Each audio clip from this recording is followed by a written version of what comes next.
रात हो चुकी थी और आसमान में तारे चमक रहे थे। ह्यूगो ने बताया कि उसके पास बिकिर को बताने के लिए एक खुशखबरी है। वे दोनों गलियारे से नीचे चलने लगे और हमारे लड़के ने उत्सुकता से सोचा कि यह खुशखबरी क्या हो सकती है। ह्यूगो की आंखें खुशी से चमक रही थीं। उसने सिर हिलाया और मुस्कुराते हुए बताया कि उसने उसका नाम सेनेटर रखा है।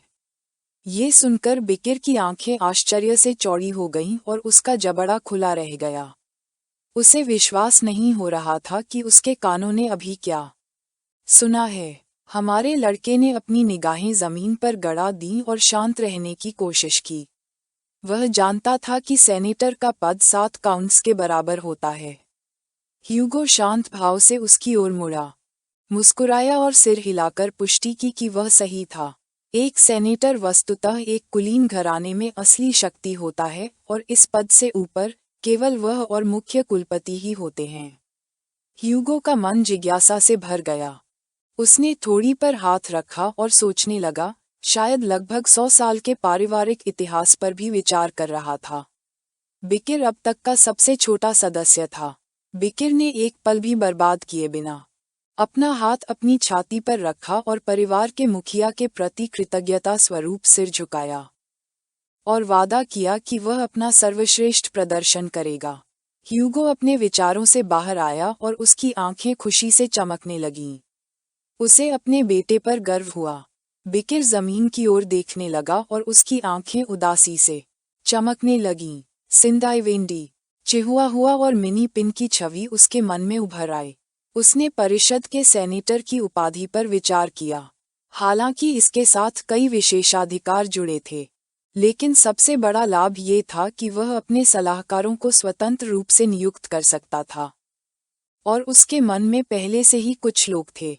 हमारा लड़का ह्यूगो की ओर मुड़ा और शांत भाव से बताया कि उसने सुना है कि पामेरियन की सनक की वजह से हाल ही में सभी को मुश्किलों का सामना करना पड़ रहा है। ह्यूगो का हाथ कांपने लगा। उसने नजरें फेर लीं और उसे याद आया कि बच्चे की परवरिश हमेशा से ही एक ऐसी ही प्रक्रिया रही है, लेकिन सच तो ये है कि उसकी पोती ने उसे जो खुशी दी वह उससे कहीं ज्यादा थी। बिकिर का ध्यान ह्यूगो पर केंद्रित हो गया और उसका मन आश्चर्य और उलझन से भर गया। उसे इसकी उम्मीद नहीं थी। ह्यूगो जमीन की ओर देखने लगा और खुद को कई तरह की भावनाओं से भर लिया। एक दिन जब उसकी पोती आधी रात को किताब पढ़ रही थी, तो वह उसके पास गया और एक प्यारी सी मुस्कान के साथ पूछा कि क्या वह चाहती है कि दादाजी उसके साथ खेलें। लेकिन पामेरियन ने ठंडे स्वर में मना कर दिया और कहा कि उसे किताब पढ़नी है और वह अकेले खेल सकता है। ह्यूगो की आंखें उदासी से भर गईं। उसने बताया कि हाल ही में उसके साथ खेलने की उसकी मांग कम हो गई है। उसकी चिंता बढ़ गई जब उसने देखा कि कैसे वह किताबें पढ़ने के लिए खुद को अपने कोने में बंद कर लेती है। ह्यूगो ने अपनी चोटी पकड़ी और उदासी भरे भाव से अपने गले में बंधे रिबन को देखने लगा। उसने कबूल किया कि उसने उसे काफी समय पहले उसके लिए बनाया था और उसने उसे खोला नहीं था, कहीं फिर भी उसे कोई ध्यान न दे। ह्यूगो जानता था कि अगर पामेरियन को विकिर के आने का पता न होता तो वह अपना कमरा छोड़कर बाहर न जाती। बिकिर की आंखें उलझन और आश्चर्य से चौड़ी हो गईं। उसे एहसास हुआ कि मामला गंभीर था। विकिर ने शांत भाव से सोचा कि उसके पिता बहुत चिंतित होंगे। ह्यूगो ने अपनी नाक पर हाथ रखा, आंखें बंद कीं और एक गहरी सांस ली। उसे बस यही उम्मीद थी कि पामेरियन किशोरावस्था में न पहुंच गई हो। तभी पामेरियन के कमरे से चीखें सुनाई देने लगीं। बिकिर और ह्यूगो सतर्क हो गए। उन्हें समझ नहीं आ रहा था कि क्या हो रहा है। चिंता से चमकती आंखों के साथ ह्यूगो ने उसके कमरे का दरवाजा खोला। उसकी चिंता में हमारे लड़के ने अपनी सतर्कता कम नहीं की, ये जानते हुए भी कि यह ठीक नहीं है। कमरे के अंदर पामेरियन थी। उसके चेहरे पर मुस्कान फैल गई। वास्तव में वह खतरे में नहीं थी। वह फर्श पर बैठी अपनी पसंदीदा किताबों में से एक को मुस्कुराते हुए पढ़ रही थी। उसे पढ़ना इतना पसंद था कि फर्श पर किताबों का पहाड़ सा लग गया था। ह्यूगो की आवाज सुनकर उत्सुकता से देखती हुई पामेरियन मुड़ी। उसे समझ नहीं आ रहा था कि क्या हो रहा है। ह्यूगो को राहत मिली और उसने मुस्कुराते हुए पामेरियन को बताया कि उसके दादा आ गए हैं और उससे पूछा कि उसे इतनी खुशी क्यों हुई। बिकिर उसे खुशी से देखने लगा। ह्यूगो पामेरियन को अपनी बाहों में लेने के लिए झुका, लेकिन वह दौड़कर बाहर आई और हमारे लड़के को गले लगा लिया।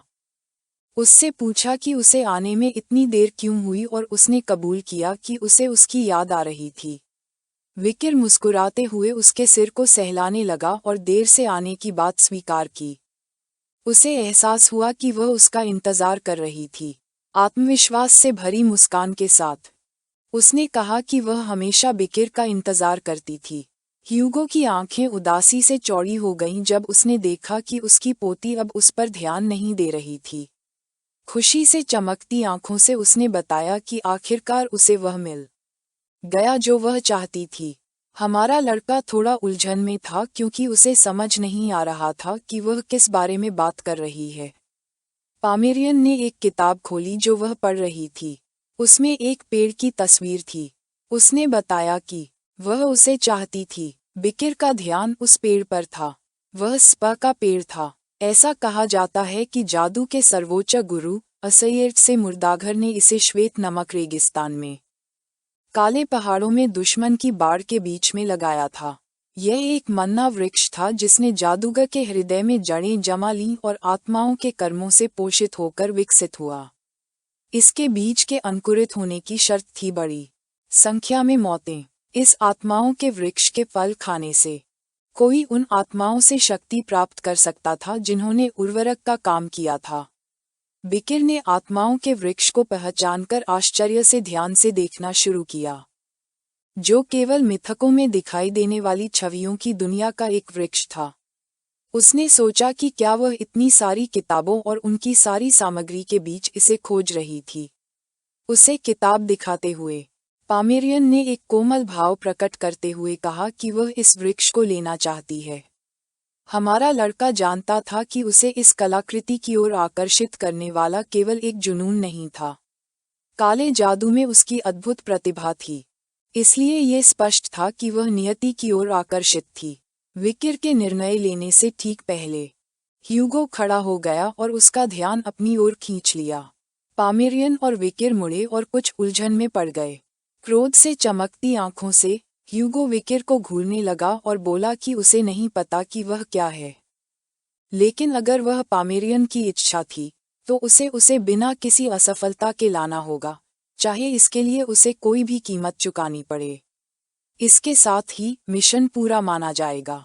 बिकिर की आंखें उलझन भरी होने लगीं। वह अपना दिमाग खो रहा था। इसके बावजूद उसने आदेश को समझा और स्वीकार कर लिया।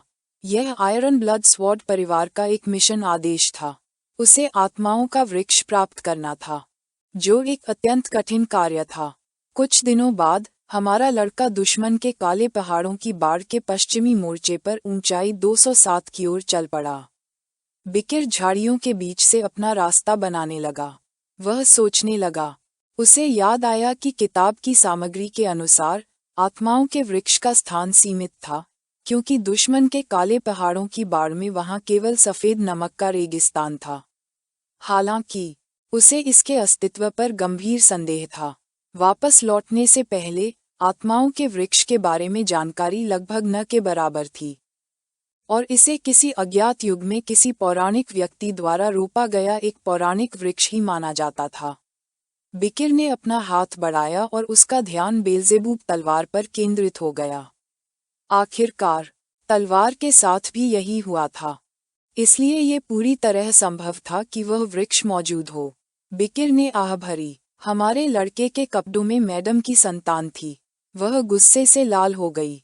वह थोड़ा उलझन में पड़ गया और गुस्सा हो गया, ये सोचकर कि यह छोटी सी चीज कब तक ऐसे ही व्यवहार करती रहेगी।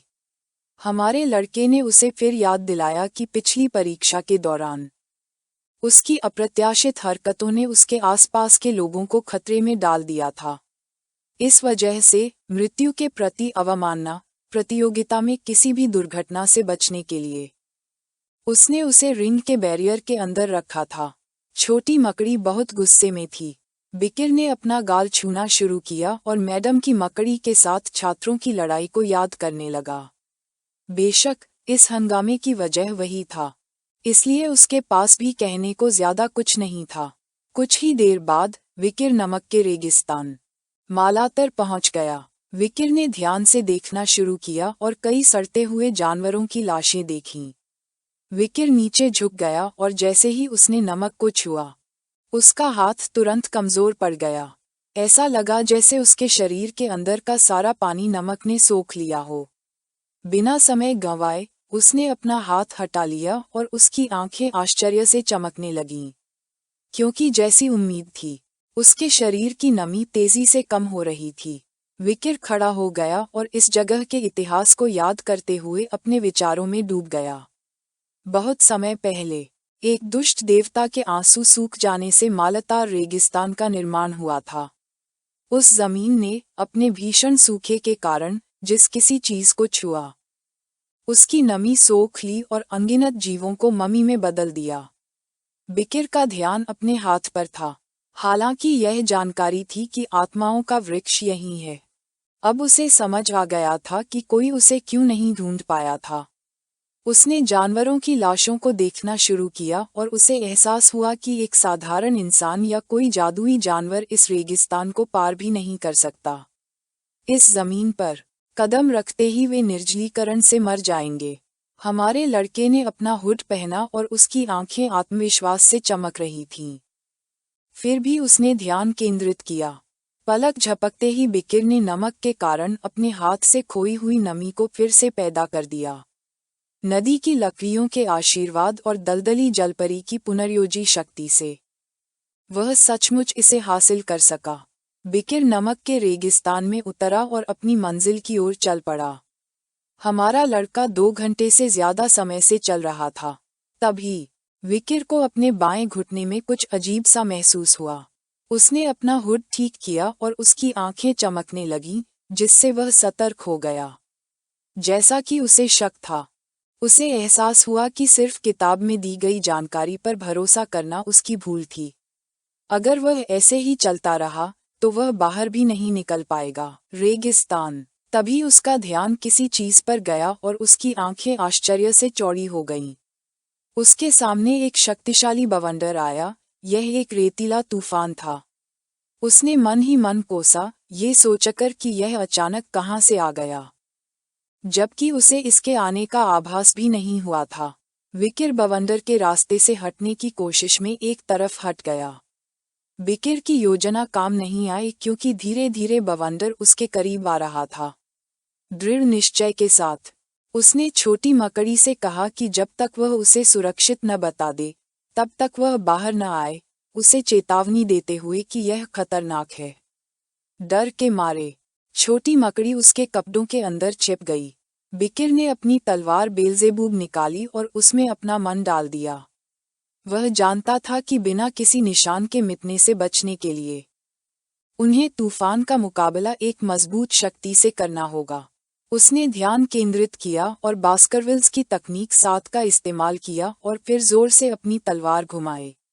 एक शक्तिशाली वार धीरे धीरे तूफान की ओर बढ़ने लगा, जबकि वह हमारे लड़के के पास आ रहा था। बिकिर ने अपने दांत कस लिए और तूफान उसके चेहरे पर छोटे छोटे घाव करने लगा। उसके जख्मों से खून निकलने लगा। ये देखकर छोटी मकड़ी की आंखें उदासी और चिंता से भर गईं। उसे नहीं पता था कि बिकिर ठीक है या नहीं। बिकिर का वार काम कर गया क्योंकि कुछ ही देर बाद तूफान गायब होने लगा। उसने जो चश्मा पहना था वह टूटकर जमीन पर गिर गया और वह गुस्से से अपने दांत कसने के अलावा कुछ नहीं कर सका। उसने अभी तक आत्माओं के पेड़ को देखा भी नहीं था और वे पहले से ही उसका इस तरह स्वागत कर रहे थे। उसे समझ नहीं आ रहा था कि कैसे प्रतिक्रिया दे। उसी समय छोटी मकड़ी डर से कांप रही थी। बिकिर का ध्यान उस पर केंद्रित था। उसे उम्मीद थी कि वह अभी भी जीवित होगी।